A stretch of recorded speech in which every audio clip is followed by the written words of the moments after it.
नमस्कार, मी पंजाब डक. आज आहे इंग्रजी वर्ष सुरू झालं आहे 1 जानेवारी 2025. म्हणजे हे इंग्रजी वर्ष सुरू झालं आहे आणि आज 1 जानेवारीपासून मी शेतकऱ्यासाठी अंदाज देणार आहे. राज्यातल्या शेतकऱ्याला सांगू इच्छितो की राज्यामध्ये आतामध्ये म्हणजे उद्यापर्यंत धुळी राहणार आहे म्हणून हा अंदाज लक्षात द्यायचा. पण राज्यातल्या शेतकऱ्याला सांगतो की आता 10 दिवस तीव्र थंडीची लाट येणार आहे म्हणून हा अंदाज लक्षात द्यायचा.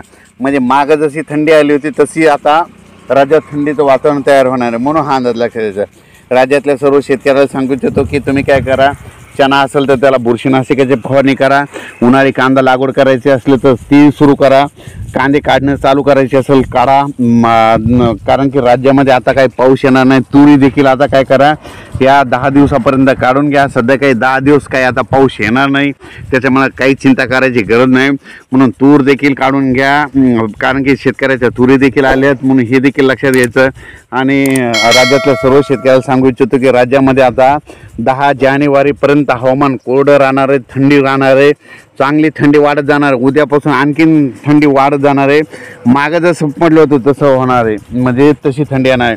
आणि परत एक माहिती असं म्हणून सांगतो की कालचं जे धुकं जे पडलं होतं, म्हणजे जसं दिल्ली हिमाचल प्रदेश त्या भागामध्ये कसं धुकं असतं, हरियाणामध्ये जसं धुकं असतं 10 फुटावरलं दिसत नाही, त्याच्याहून एक संकेत मिळू लागलेत की तुम्हाला सांगतो भविष्यात देखील, म्हणजे आणखीन भविष्यात देखील आपल्या महाराष्ट्रामध्ये देखील कधी कधी बर्फ पडू शकतो. म्हणजे हे अंदाज म्हणून तुम्हाला सांगलो, कारण की तिकडला अभ्यास केल्याच्यानंतर तिकडं हरियाणामध्ये गेल्याच्यानंतर एक गोष्ट लक्षात आली की आपल्या इकडं सुद्धा भविष्यामध्ये बर्फ इतकी थंडी वाढत जाईल भविष्यामध्ये आणखीन, म्हणजे यावर्षी नाही तर आणखीन 2-3 वर्षानंतर, म्हणजे हे तापमान वाढल्यामुळं ग्लोबलच्या वॉर्मिंगमुळं, म्हणून भविष्यात देखील आपल्या इकडं तरी म्हणजे या एखादं पीक असलं तर त्याच्यावर दवबिंदू तयार, बर्फाचा दवबिंदू तयार होणार. म्हणजे एक माहीत असं म्हणून सांगितलं.